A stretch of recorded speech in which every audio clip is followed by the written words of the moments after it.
What if the famous 8 glasses a day rule is not right for you, and in some situations could even be harmful?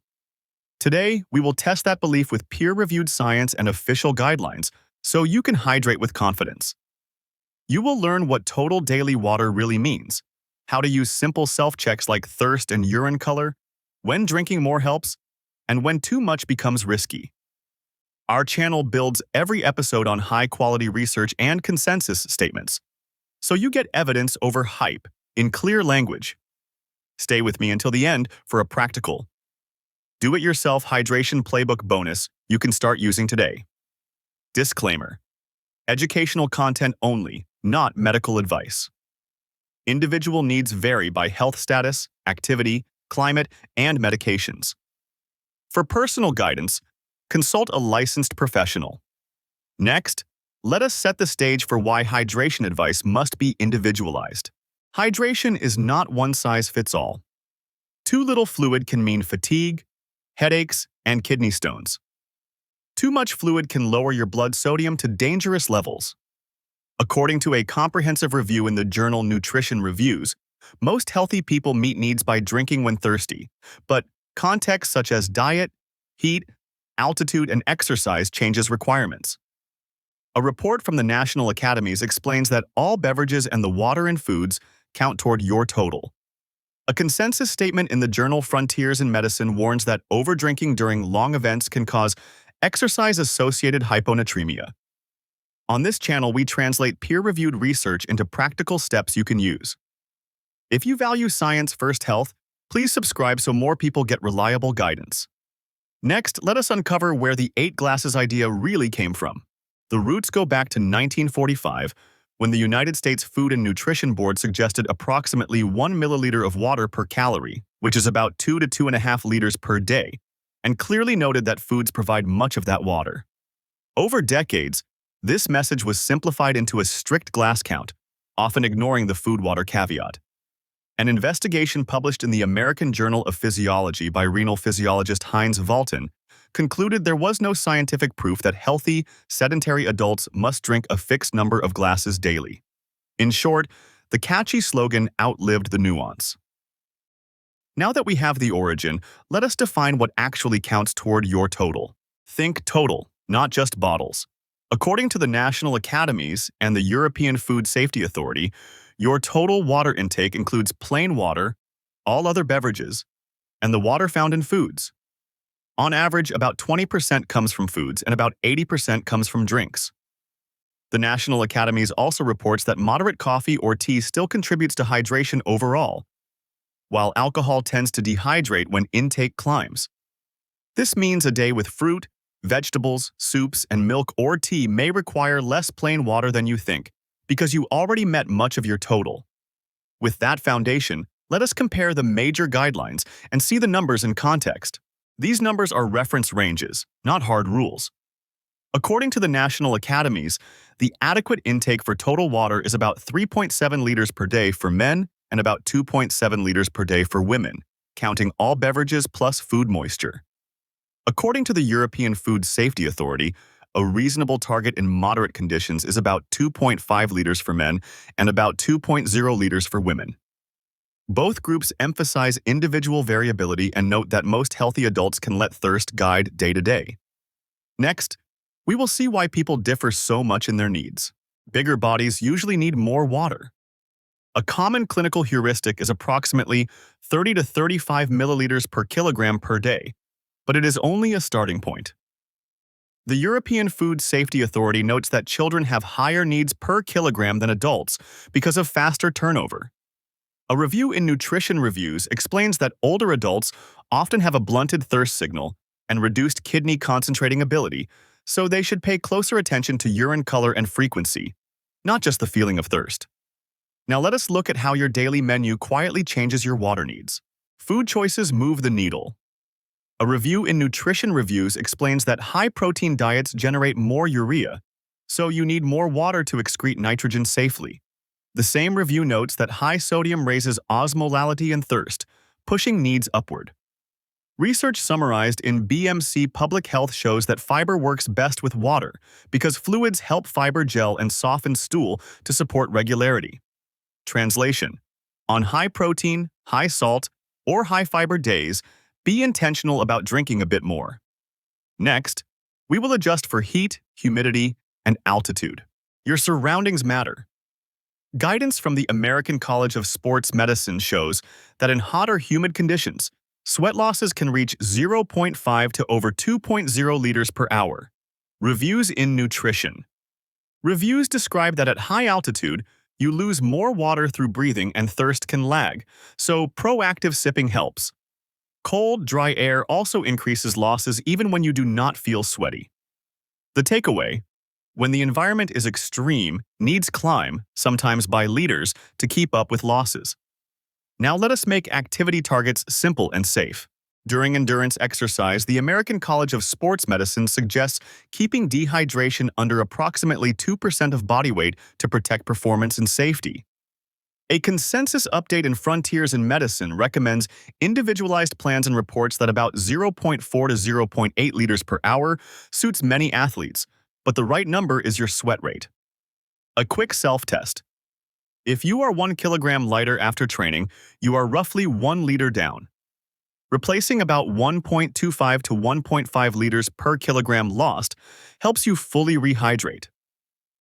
Next, we will cover special groups who should plan ahead. Life stages and conditions shift the target. The European Food Safety Authority advises roughly 300 to 700 milliliters extra in pregnancy and in lactation to cover blood volume, milk production, and heat losses. For people who form kidney stones, the American Urological Association recommends drinking enough to produce at least 2 to 2.5 liters of urine daily, which often requires around 3 liters of fluids. Reviews in nutrition. Reviews caution that anyone with heart failure, chronic kidney disease, or SIADH, or those on diuretics, should follow personalized medical guidance. If this careful, evidence-based approach helps, please subscribe for more myth-busting health science. Next, practical checks you can do today. Simple beats complex. The National Academies explains that most healthy adults can safely drink to thirst and meet needs without counting glasses. Sports medicine guidance adds a practical cue. Check urine color and aim for pale straw or lemonade through the day. Reviews in nutrition. Reviews note that regular urine frequency and comfortable volume usually mean you are on track. These checks are free, fast, and accurate for daily life. Coming up, a quick look at professional biomarkers and how they relate to intake. Professionals sometimes go deeper. The European Food Safety Authority links urine osmolality under approximately 500 milliosmoles per kilogram with adequate daily intake in free-living adults. In sports and clinic settings, urine-specific gravity below approximately 1.020 often signals good daily hydration. Because serum sodium is tightly controlled, big blood changes tend to show up later, not early, which is why urine-based checks are so helpful between doctor visits. Next, the strongest evidence-backed win for drinking more. This is where Drink More truly shines. A meta-analysis in the Journal of Nephrology and earlier randomized trials show that higher fluid intake reduces kidney stone risk or recurrence by about 50 to 60%, mainly by diluting minerals so they are less likely to crystallize. The American Urological Association advises stone formers to target at least 2 to 2.5 liters of urine daily, which commonly means around 3 liters of fluids unless your clinician says otherwise. This is high-value and low-risk prevention. Next, evidence for fewer urinary tract infections in specific people. Fluids help some women avoid infections. In a 12-month randomized trial published in JAMA Internal Medicine, women with low baseline fluid intake, who added about 1.5 liters of water per day, had about half as many urinary tract infections as those who did not increase fluids. The authors explain the likely reasons: flushing bacteria more often and diluting irritants in the bladder. If you are prone to urinary tract infections and know you underdrink, this is a simple, evidence-based step to discuss with your clinician. Next, let us support digestion. Hydration supports the gut. Population data summarized in BMC Public Health shows that higher total moisture intake is linked to lower odds of constipation. Clinical guidance emphasizes the pairing. Fluids plus fiber work better together than either alone, because water lets fiber form gels and soften stool. If you are increasing fiber, raise fluids too. Many adults do well with at least 1.5 to 2.0 liters of fluids per day, and more on high fiber days. Up next, the brain benefits of staying adequately hydrated. Even a small deficit of around 1 to 2% of body water can hurt mood and attention. A synthesis in Nutrition Reviews reports that mild dehydration impairs alertness and cognitive performance, especially in heat or during tasks that demand focus. School studies, summarized in the same review, show children often perform better on attention and memory tasks after water. A small randomized trial in the European Journal of Neurology also found fewer headache hours with higher water intake, trending toward benefit. The brain runs on water, so do not let it run low. Next, easy wins for weight and metabolic health. Water can quietly help your goals. Trials reported in journals such as Obesity and the American Journal of Clinical Nutrition show that drinking approximately 500 milliliters before meals can lead to modest extra weight loss, likely by reducing meal calories. Replacing sugary drinks with water also lowers daily energy intake, a simple swap with a big payoff. An analysis in eBiomedicine from NIH researchers suggests that markers linked to low habitual fluid intake correlate with higher cardiometabolic risk, reinforcing the value of steady, adequate hydration as part of a healthy lifestyle. Next, an important safety warning about overhydration. More is not always better. A multi-society consensus published in Frontiers in Medicine warns that overdrinking, especially during events lasting over 4 hours, can cause exercise-associated hyponatremia, which is dangerously low blood sodium that can lead to confusion, seizures, or worse. The same group and the American College of Sports Medicine recommend individualized plans and caution against drinking more than you can excrete, noting that many people do best around approximately 0.4 to 0.8 liters per hour in long efforts. The safest rule in sport is do not force fluids, drink to thirst. Next, your bonus do-it-yourself playbook. Here is a simple, science-based checklist. First, morning body weight. Unexplained drops can flag yesterday's deficit, an approach endorsed in athletic guidance by the American College of Sports Medicine. Second, urine color. Keep it pale straw through the day, a fast and practical cue. Third, workouts. Weigh before and after, and replace about 1.25 to 1.5 liters per kilogram lost to fully rehydrate. Fourth, context bumpers.